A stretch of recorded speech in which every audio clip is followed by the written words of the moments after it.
देखा है कि किस तरीके से लगातार कन्हैया को और कन्हैया एक वैसे युवा नेता हैं जिनका इस चुनाव में कई सारे युवा साथ जुड़ रहे हैं कई सारी पार्टियों की तरफ से, लेकिन कम्युनिस्ट पार्टी ऑफ इंडिया की तरफ से कन्हैया कुमार। कन्हैया जी, क्या इस चुनाव को मानते हैं कि युवाओं का है, कई सारे युवा हैं, अगर आपको हम कहें ये रिस्पॉन्स है, लोग हाथ मिलाने के लिए लगातार बढ़ते चले आ रहे हैं। कन्हैया, अगर हम अपने सवाल कन्हैया अगर हम अपने सवाल पर आए तो क्या लगता है कि ये युवाओं का चुनाव है? किस तरीके से आप देखते हैं इस पूरे भीड़ को भी? आपने देखा भी कि किस तरीके से लोग इकट्ठा हुए थे। क्या आपका पढ़ना है, रीडिंग क्या है इस पूरे चुनाव? देखिए, ये युवाओं का सिर्फ चुनाव नहीं है, पूरे बिहार की जनता ने बदलाव का एक मन बनाया है। उन्होंने संकल्प लिया है कि इस बार बदलाव होगा। तो ये सिर्फ युवाओं का चुनाव नहीं है, इस बार ये बदलाव का चुनाव है। बदलाव में आप महागठबंधन का हिस्सा है, महागठबंधन के नेता हैं तेजस्वी जी। चुनाव प्रचार आज आपने आरजेडी के लिए किया, लेकिन कहा जा रहा है कि तेजस्वी, क्या वाकई कन्हैया और तेजस्वी एक साथ महागठबंधन में तो है, मन से एक हैं क्या? देखिए, एक बात बता देते हैं, राजनीति में नीति सबसे महत्वपूर्ण है। राजनीति शब्द में ही नीति लगा हुआ है, उसमें नीतियां जो होती हैं, उसका जो निर्धारण होता है, वो सबसे जरूरी चीज है। और आज हमने जो है अपने भाषण में भी कहा, आपने सुना होगा कि सवाल नेता का नहीं नीति का है, सवाल चेहरा का नहीं नियत का है, सवाल जो है चेहरे से ज्यादा चरित्र का है कि हमारी जो यह गठबंधन है उसमें हम किन बातों पे जोर दे रहे हैं। हम साफ साफ कह रहे हैं कि जात पात नहीं चलेगा, धर्म का झगड़ा नहीं चलेगा, धर्म का भेदभाव नहीं चलेगा। बिहार की जनता का सबसे बड़ा मुद्दा है रोजगार का।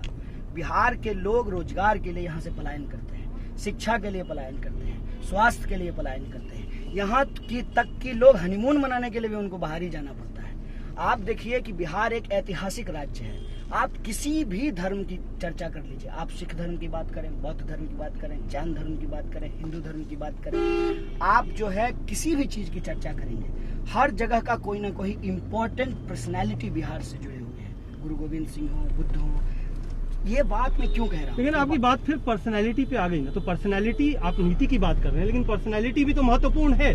तेजस्वी आपका चेहरा है, आपने खुद माना है महागठबंधन बनाते वक्त, तो आप क्यों बच रहे हैं कि चेहरा नहीं नीति ज्यादा जरूरी? नहीं, हम बच नहीं रहे हैं, हम आपको रास्ते पे लाने की कोशिश कर रहे हैं। हमारे देश में सूचना तंत्र जो है उसकी गाड़ी जो है वो पटरी से उतर गई है। हम उस डिरेल ट्रेन को ट्रैक पे लाने की कोशिश कर रहे हैं कि राजनीति मुद्दों की होगी, नीतियों की होगी। मुद्दा और नीति छोड़ करके आज की मौजूदा राजनीति में सब कुछ होता है। हम क्या कह रहे हैं कि हमारा एक संकल्प पत्र तैयार हुआ है।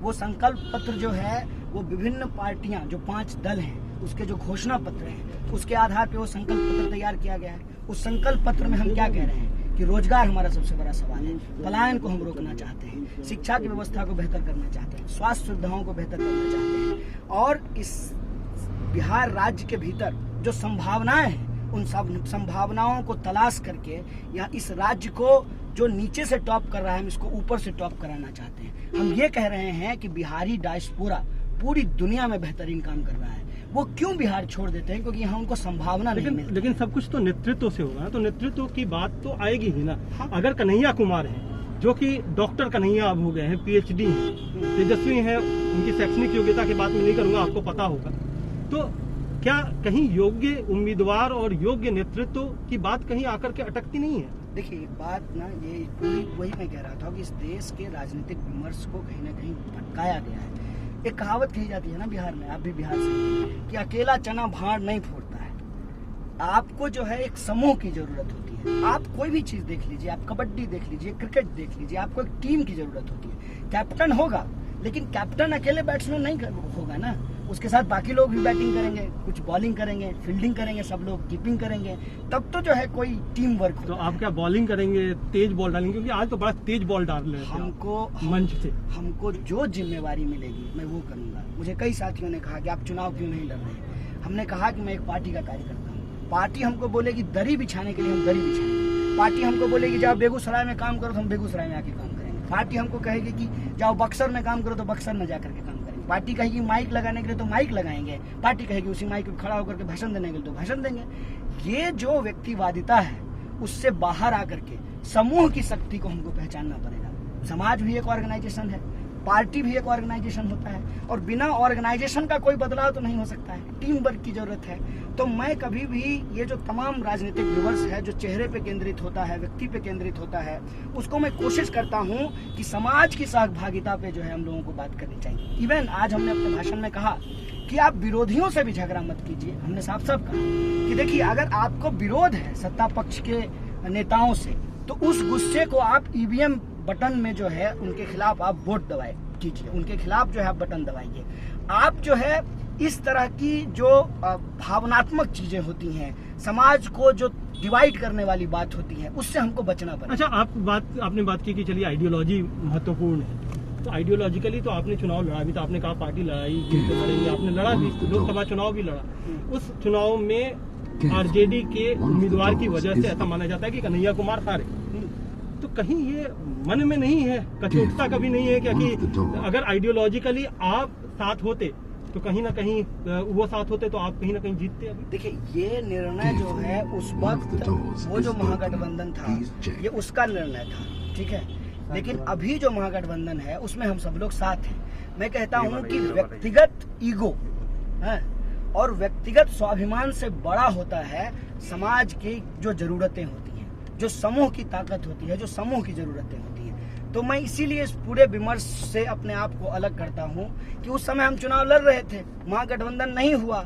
अभी मैं जिनके लिए चुनाव प्रचार करने के लिए आया हूं, मैं जब उनसे मिलने के लिए गया तो इन्होंने कहा कि मैं आपको आशीर्वाद दे सकता हूं, लेकिन चूंकि हमारा आपके साथ महागठबंधन नहीं है तो मैं आपका समर्थन नहीं कर सकता हूं। हमने कहा कि आप आशीर्वाद दे दीजिए, और आज जो है वही आशीर्वाद जो उन्होंने हमको दिया था उसका निर्वहन करने के लिए हम आए, उनके लिए हम वोट भी मांग रहे हैं। देखिए, सहृदयता जो है ना आपके मन में आपको रखनी पड़ेगी अगर आप समाज में कोई परिवर्तन लाना चाहते हैं। अगर आप सिर्फ अपने कैरियर के बारे में सोचें, आप सेल्फिश होकर के सोचें और आप समाज में जो है बड़ी बड़ी सिर्फ बातें करें और आपके व्यवहार में वो ना दिखे, तो ये अच्छी बात नहीं है। चलिए, कन्हैया कुमार सेल्फिश नहीं है, चलिए हम मान गए। बात आप नीति की कर रहे थे, नीति शब्द तो नीतीश कुमार में, तो अब आप नीति के साथ अगर जुड़ रहे हैं तो कहीं ना कहीं आपको लगता है कि जो वर्तमान सरकार है, नीतीश जी की जो समर्थन की सरकार है, वो भी कहते हैं कि हम जो तमाम समाजवादी लोग हैं, कर्पूरी ठाकुर हैं, बाकी लोग हैं, उनके साथ होकर के चलते हैं। फिर उनसे आपकी सहृदयता क्यों नहीं है? क्यों नीतीश कुमार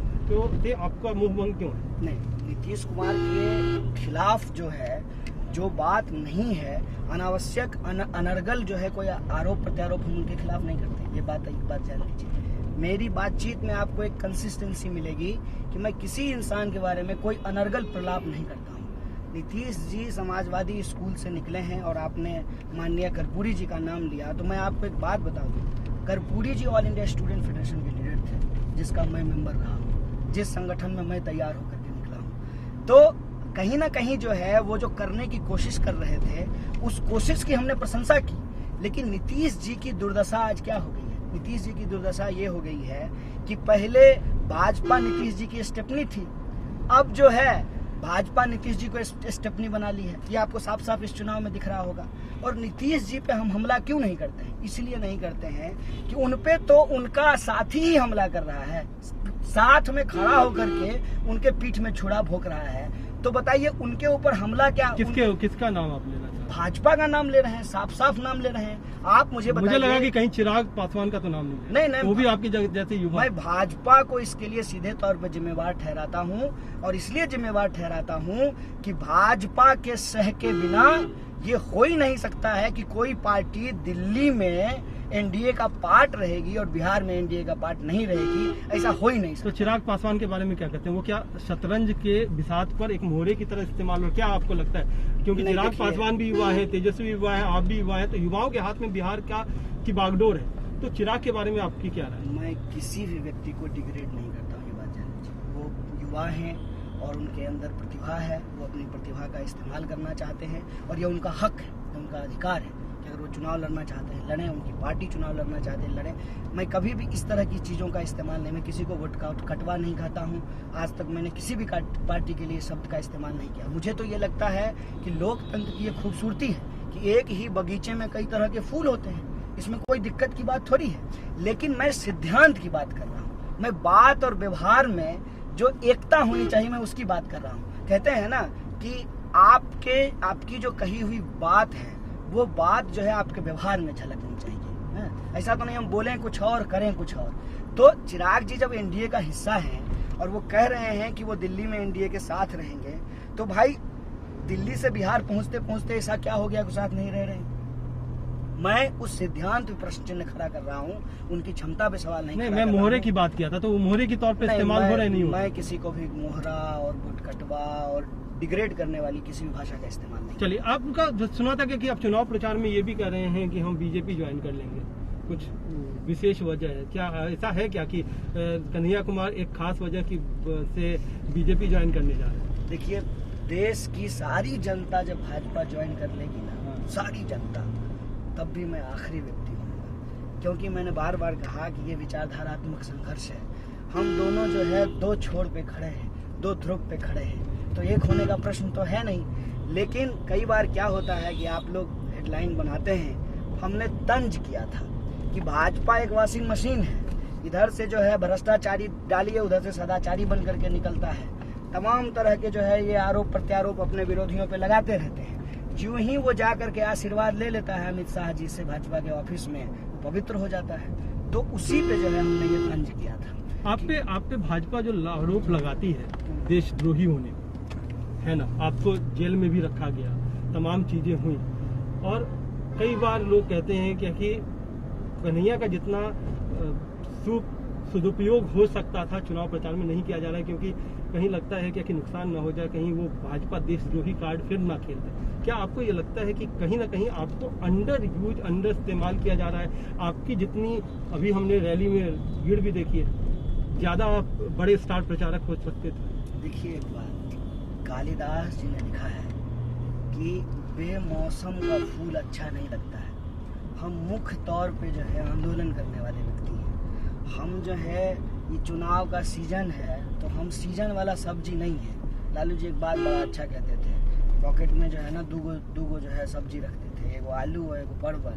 अब परवल निकाल के कहते थे कि कौन चीज़ है, लोग कहता था परवल, तो सीजन पे न मिलता है, लोग कहता था हाँ ये क्या है, आलू 12 मास मिलता है। तो हम सीजन के आदमी नहीं हैं। तो ये जो सीजन के फूल हैं जो स्टार प्रचारक बनते हैं, वो सब बने। आलू आजकल परवल से महंगा है, पता है कि नहीं? जी मुझे पता है। तो मतलब आज आपका जो वैल्यू है वो लगता है कि कहीं तेजस्वी जी से ज्यादा तो नहीं हो गया? आपने उपयोगिता की बात की थी। उपयोगी ज्यादा सोना है कि नमक? बताइए, नमक है ना, नमक सस्ता होता है। महंगा सस्ता होने से किसी की उपयोगिता थोड़ी क्या होगी। उपयोगिता पे आपने बात की, तो मैंने उपयोगिता पे आपको जवाब दिया कि देखिए, हमारी उपयोगिता, हमसे बेहतर जो लोग हैं जिनके पास ज़्यादा अनुभव है और वो जो समझते हैं वो कर रहे हैं, और हमारी जितनी क्षमता है उसको हम करने का प्रयास कर रहे हैं। वैसे भी हम अपने संसाधनों से, बताइए स्कॉर्पियो से पूरा बिहार नाप सकते हैं? कैसे नापेंगे बताइए, इतना बड़ा राज्य है। तो क्या नाम है? बस बेगूसराय में आप अपनी जिम्मेदारी रखें। जहाँ जहाँ बेगूसराय के आसपास जिन जिन जिलों में मुझे जाने के लिए पार्टी जहाँ कहेगी वहाँ चले जाएंगे। उसमें बार बार कह रहा हूँ, ये हमारे बारे में अगर किसी को भी कोई और राय हो तो वो रखें, उनकी स्वतंत्रता है, लेकिन मैं पार्टी का एक अनुशासित कार्यकर्ता हूँ। मुझे जो जिम्मेवारी मिलेगी मैं उसको। लेकिन कहीं लग नहीं रहा है क्या कि कन्हैया को बेगूसराय में बांध देना एक ज्यादा अच्छा विकल्प होता है कि पूरे बिहार में कन्हैया जाते और लोगों से जाकर के संवाद करते? देखिए, मेरा ये कहना है कि ये बहस जो खड़ा किया जा रहा है ना, वो अनावश्यक है। पूछिए क्यों?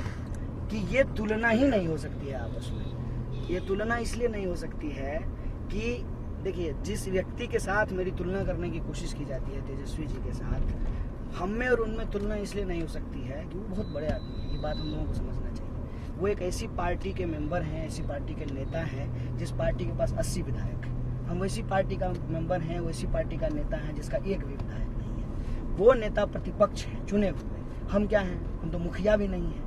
तो ये अननेसेसरी जो है तुलना की जाती है। उनके माँ बाप मुख्यमंत्री रहे हैं, मेरी माँ आंगनबाड़ी में काम करती है। ये कोई तुलना ही नहीं है। लड़ाई तो कन्हैया ने उसी से लड़ी है ना, क्योंकि कोई मुख्यमंत्री का बेटा मुख्यमंत्री ना बने, कोई भी बन सकता है। नहीं, वो बन सकते हैं। लड़ाई, आप नीति की बात करते हैं, इसीलिए मैं अभी बात कर रहा हूँ। नीतिगत तो यही होता है ना कि कोई भी बन सकता है, प्रजातंत्र है। तो बहुमत से ही बनेगा ना, बहुमत से ही बनेगा ना। लेकिन नेता तो बनाना पड़ेगा ना, मौका तो देना पड़ेगा ना। सीमित करने से तो नेता नहीं बनेगा। तो जनता बनाएगी ना। सीमित कहाँ होता है? आज के डेट में डिजिटल वर्ल्ड में कोई कहीं सीमित होता है क्या?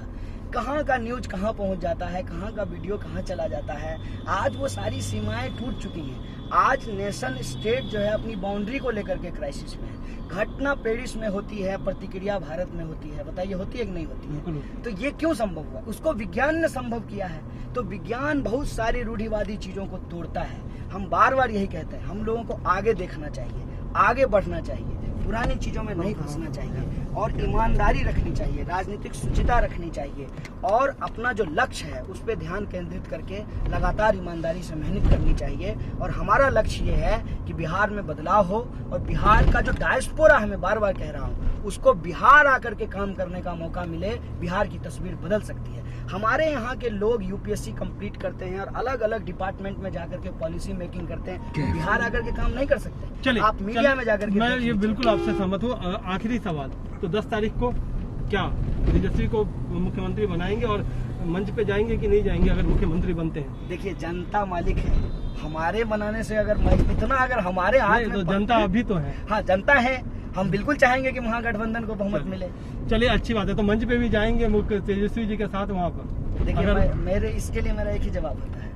पार्टी हमको कहेगी मंच पे जाने के लिए मंच पे जाएंगे और पार्टी कहेगी लाठी लेकर के दरवानी करने के लिए तो दरवानी। चलिए, पार्टी ने फिलहाल शायद कहा है कि बेगूसराय या बेगूसराय के आसपास आप चुनाव प्रचार कीजिए।